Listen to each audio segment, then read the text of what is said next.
Sean here again with the tool department on our last bit of perform. So we talked about this. Now I do want to go back to the constraints here and talk about the countermeasures for each one of them. I mean, there's a reason we put it on the board here. So what are we going to do to make sure it doesn't happen?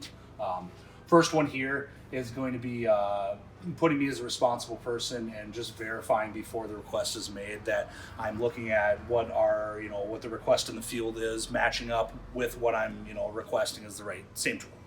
The second one here is the countermeasure. Again, is going to be me as a responsible person is just to verify on that acknowledgement from the purchase confirmation that it is indeed the correct tool, so we can catch that before it's shipped and bought and adding to a lot of extra time.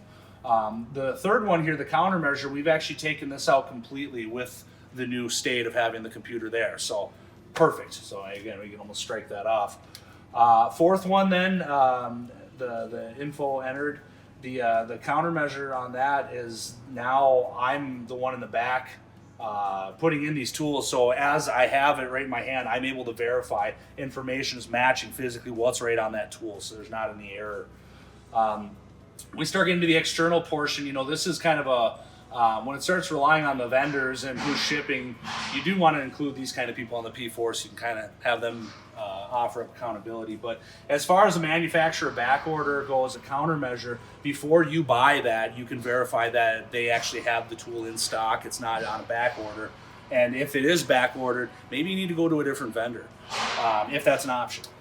A second one here, vendor shipping the wrong model. The countermeasure on that is going to be we're a lot more descriptive in our order to them. Before, it's not just, hey, I need a DeWalt battery drill. No, I want DeWalt model DCD991. There you go. And then the last one is kind of a tough one here, damage to the tool in transit. Now, if we're talking larger pieces, when it has to come here on freight, we can definitely put specifications as strap your load, all this type of stuff. But as far as something coming in the UPS, it's hard to have control on that. But if you're having that happen a lot of times, maybe you need to switch to another vendor as well who takes care of the shipping a little bit better. So again, just kind of going into countermeasures there. Now getting back after all that's taken care of here, what's considered done for my conditions of satisfaction. Tool is correct model. The tool is scannable. It is in the system. It's labeled. It's engraved. And then my hugest one that drove the whole thing, we have no more waiting time. So again, it's just fix what bugs you, and then did we save a bunch of money? Did we make it more effective? You betcha.